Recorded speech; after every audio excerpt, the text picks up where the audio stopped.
Olá pessoal, mais um vídeo aqui para o canal. Esse é o segundo vídeo da série que eu estou fazendo sobre efemérides relacionadas tanto ao ano de 2023 quanto ao ano de 2024. Então, se você está se preparando agora na reta final para os vestibulares 2024, se inscreve aqui no canal e ativa as notificações para ficar sabendo quando os próximos vídeos com essas dicas forem ao ar. Como esse é o segundo vídeo, eu vou seguir a mesma lógica do primeiro, em que eu falei de efemérides relativas aos anos de 1963 e 1964, só que no primeiro vídeo eu falei de datas e eventos relacionados à história dos Estados Unidos. Nesse vídeo eu vou falar do mesmo período, mais relacionado à história do Brasil. Então vamos lá, né? 64, pessoal, que é o ano da ditadura militar, né? Vai fazer uma referência em 2024, né, porque estamos falando de 60 anos, né, do golpe civil-militar. Então, para começar esse vídeo, a gente tem que falar, obviamente, né, da situação política do Brasil no ano de 63, que é um ano marcado pelo governo do João Goulart, né? Tá aqui a foto do presidente João Goulart.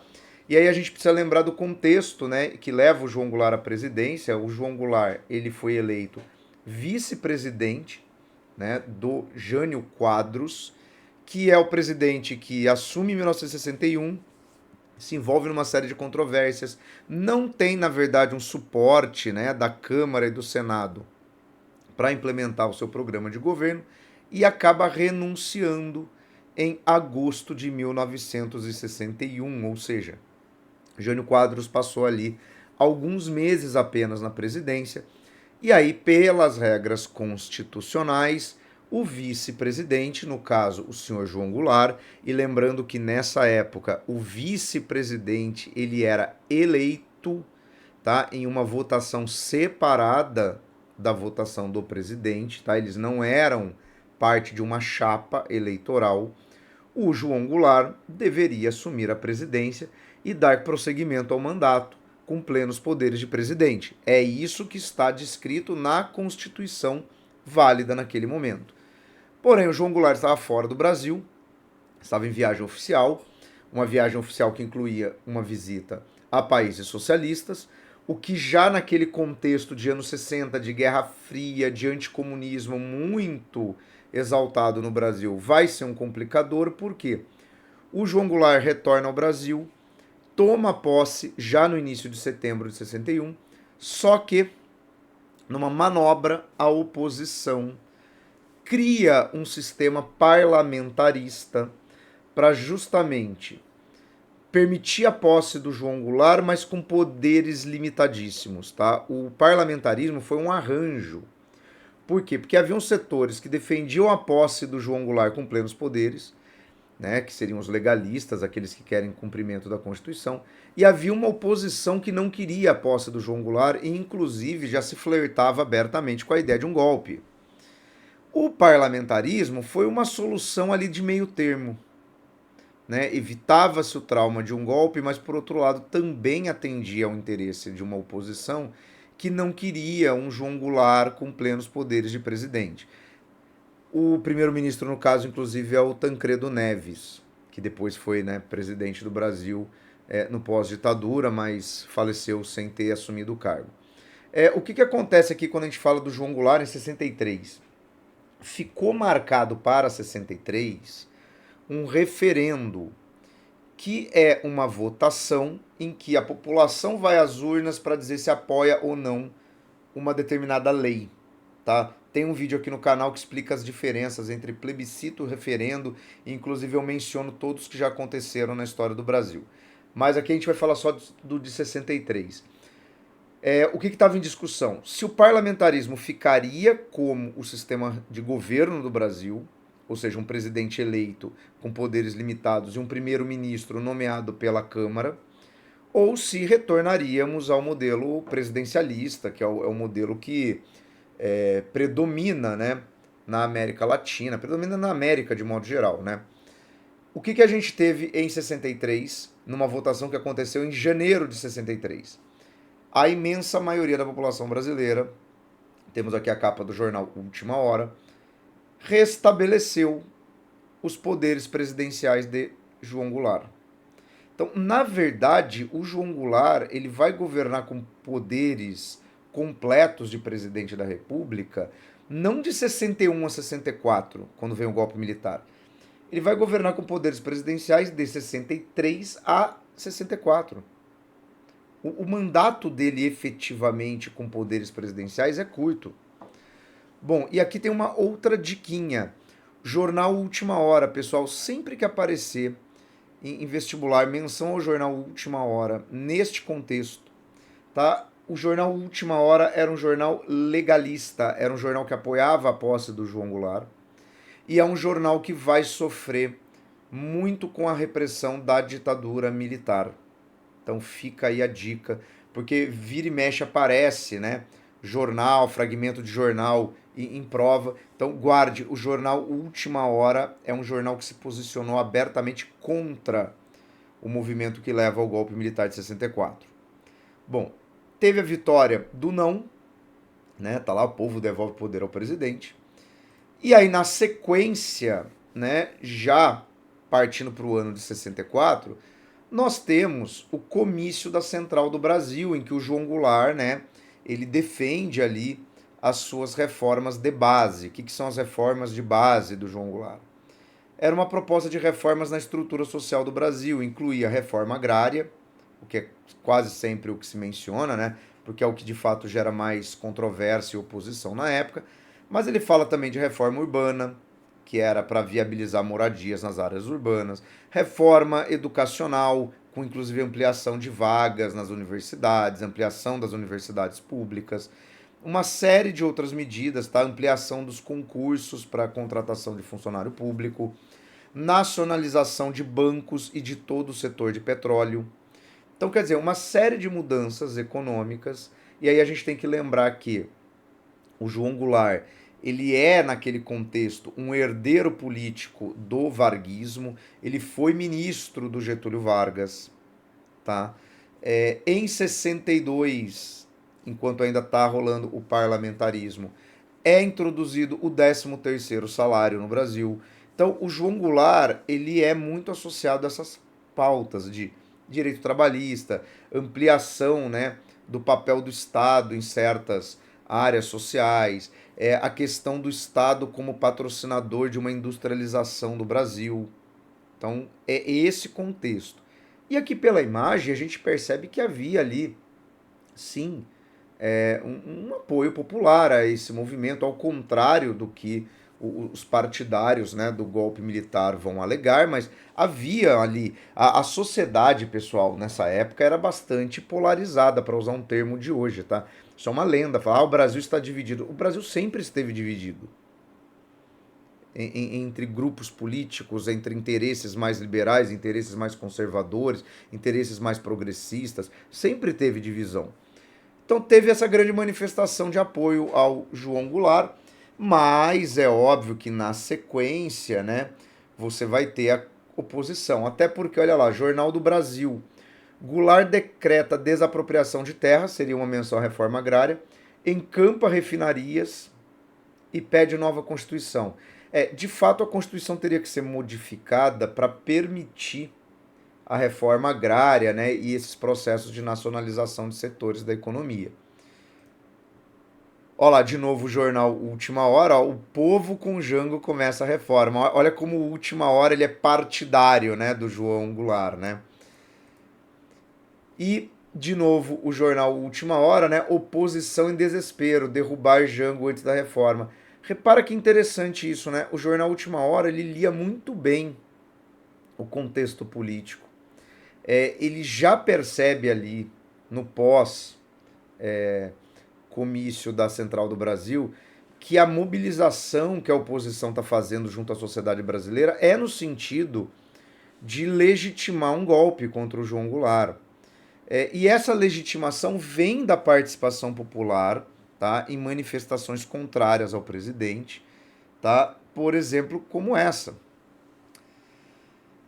O Brasil não será uma nova Cuba. É interessante como 63 e 64 parecem muito contemporâneos, né? Pessoal, essa ideia de que qualquer reforma agrária, é um caminho para o comunismo, que o Brasil vai virar Cuba. Esse tipo de discurso, ele vem deste anticomunismo que o Brasil alimenta desde a década de 30. A gente tem que lembrar, né, que o Estado Novo varguista ele é construído em cima do pânico sobre o golpe comunista, né, o Plano Cohen, teve a intentona comunista de 35. Então tudo isso vai alimentando, né, esse grande discurso de que o Brasil está a um passo de se tornar uma nação socialista. Óbvio que em 64 você tem a questão de Cuba, né, que fez a sua revolução em 59, muito evidente ali, né, na memória das pessoas, mas você tem esse tipo de manifestação, e aí é que está o ponto. O pânico comunista ele é tão grande que as pessoas começam a aceitar qualquer tipo de situação que se proponha como solução. Então, eu não quero uma ditadura socialista. Mas aí eu aceito uma ditadura militar que é estabelecida em nome de livrar o Brasil do comunismo. E que será tão violenta, tão censora, tão repressora das liberdades quanto aquilo que se imagina do socialismo. Então a gente vê que, no fundo, a questão das pessoas não é sobre liberdade, é sobre uma forma de liberdade, e não é sobre violência ou não violência. É sobre questões sociais, é sobre manutenção da propriedade privada, é sobre a manutenção de um sistema capitalista que é compreendido por algumas pessoas como benéfico a elas, né? Não há nada de equivocado em achar que o socialismo ou o capitalismo te é benéfico. Não é essa a questão. A questão é que se cria uma ideia de que você tem que fazer algo para evitar horrores e violências e coisas do gênero. Sendo que, no fundo, é exatamente isso que o tipo de solução proposta vai proporcionar. Mas para outras pessoas, é sempre isso. O problema não é a violência para alguns indivíduos. O problema é a quem essa violência será direcionada. É o que vai ser imposto. As pessoas não têm problema com governos autoritários, muitas vezes, quando esses governos autoritários impõem aos outros os seus parâmetros de certo e errado. E aí a gente tem toda essa questão, óbvio que tem questões psicológicas e questões culturais muito mais complexas, né? Eu estou aqui reduzindo a uma ideia de um racionalismo, mas a gente tem isso, né? A marcha da família com Deus pela liberdade, ou seja, de novo mobiliza-se um moralismo religioso em torno da questão, né? E aí você organiza grandes protestos que basicamente conclamam, né, ao combate a este governo comunista. E isso vai ser usado pelo golpe militar de 64 como legitimidade. Aí que também está o outro problema.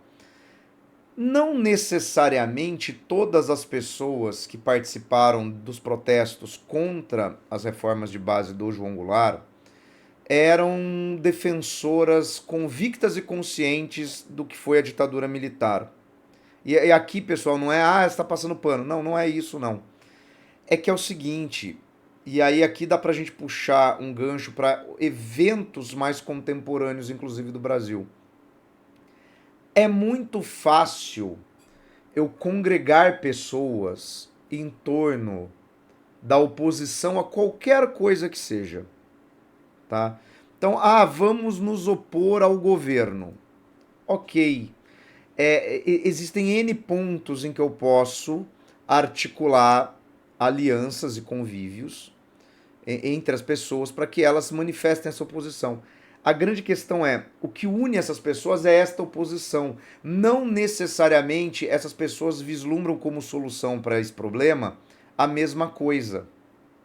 Então, assim, de fato, houve uma mobilização de parte da sociedade contra o governo João Goulart. Agora, qual a solução que elas dariam para este governo João Goulart? Era nítido que a maioria caminhava para aceitar mesmo uma solução de golpe, de governo militarizado. Mas haviam ali um gradiente de como isso se procederia. Tá? Então, assim, houve uma manipulação por parte de setores do empresariado, da grande mídia, tá? de instituições, e houve uma conivência da população, uma adesão da população. O problema sempre é o grau de consciência desta adesão. Tá? Então, com base nisso, o que se procede? Você tem, na sequência, golpe militar, né? Tanques nas ruas, a princípio, uma ideia de uma intervenção militar que duraria até o fim do mandato, né? Isso também tem que ficar muito claro, porque você tem um golpe militar e aí você tem, né, o Castelo Branco vai se tornar o primeiro presidente do Brasil ditatorial, né? O ato institucional número 1 é de 64 e o ato institucional número 1, ele já subverte a ordem política, por quê? Ué, se o vice-presidente não está mais no poder, deveria assumir o presidente da Câmara. Ele de fato assume por poucos dias, vem o ato institucional número 1, se faz uma eleição indireta, se elege o militar Castelo Branco. A princípio, apenas para cumprir o período que faltava ao mandato do Jânio Quadros e João Goulart. Então, a tese defendida em 64 é de que em 65 haveriam eleições presidenciais com civis e restauraria-se a normalidade do Brasil. Tá? E aí a gente pode falar, e as pessoas acreditaram nessa conversa. Né? É o famoso na volta a gente compra. Né? O que acontece a partir daí é que progressivamente a ditadura militar brasileira ela vai alterando os estatutos jurídicos ao ponto de fato se consolidar como uma ditadura, né, no segundo momento. Por isso que o pessoal fala que o ato institucional número 2, que acaba com o sistema eleitoral, cria lá o bipartidarismo, e depois o 5 de 68, eles vão agravando a ditadura ao ponto da gente chamar o AI-5 de golpe dentro do golpe. Quer dizer, você converte uma ditadura militar em uma ditadura militar muito mais aprofundada. Então, temos essas questões. É importante sempre estudar a ditadura militar brasileira, governo João Goulart, porque é um tema muito recorrente de vestibular.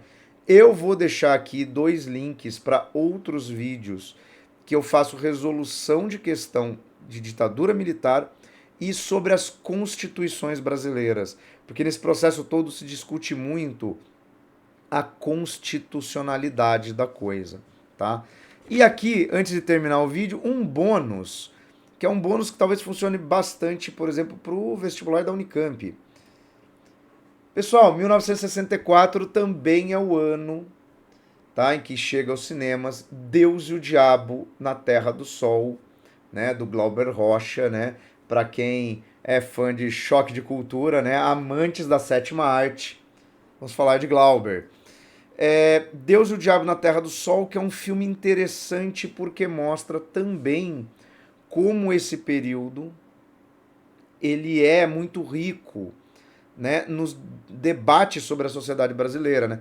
Deus e o Diabo na Terra do Sol é um filme que se passa num ambiente do cangaço, né, mas é um filme que fala justamente da questão da grilagem de terra, do coronelismo, tá? De como que o pequeno produtor, né, o pequeno camponês, o pequeno vaqueiro, no caso do personagem do filme, sofre na mão dos grandes fazendeiros, dos coronéis, dos poderosos locais, e como que existe essa questão, né? Por que o filme se chama Deus e o Diabo na Terra do Sol? Porque de um lado você tem um Deus, que é uma liderança messiânica, então tem uma certa menção ali, aquele espírito messiânico das lideranças camponesas que remete a Canudos. Por outro lado, você tem o diabo, que é representado na figura do cangaceiro Corisco, né, que é o personagem que ilustra aqui a arte, né, do filme, essa arte que ficou bastante emblemática, né, do cinema brasileiro, que representa a violência como solução que algumas dessas pessoas, né, marginalizadas, paupérrimas do Nordeste acabam, né, tendo que seguir como forma de sobreviver também numa sociedade que é extremamente hostil, extremamente violenta. Então, como quase sempre você tem menções em alguns vestibulares sobre arte, cinema, né, questões culturais, tá aí também, né, Deus e o Diabo na Terra do Sol, que é um dos grandes filmes do cinema brasileiro, né, pode também ser uma certa referência. Pessoal, então fica aí a dica, tá? Dá uma estudada em João Goulart e golpe militar, porque é um tema clássico. E eu vou deixar aqui o link para resolução dessas outras listas que eu falei, para você ter aí uma base melhor de estudo. Fora isso, deixa aí no campo dos comentários se você gostou desse vídeo, se você acha que eu devo fazer um vídeo dando dica de algum outro assunto. E bons estudos, até o próximo.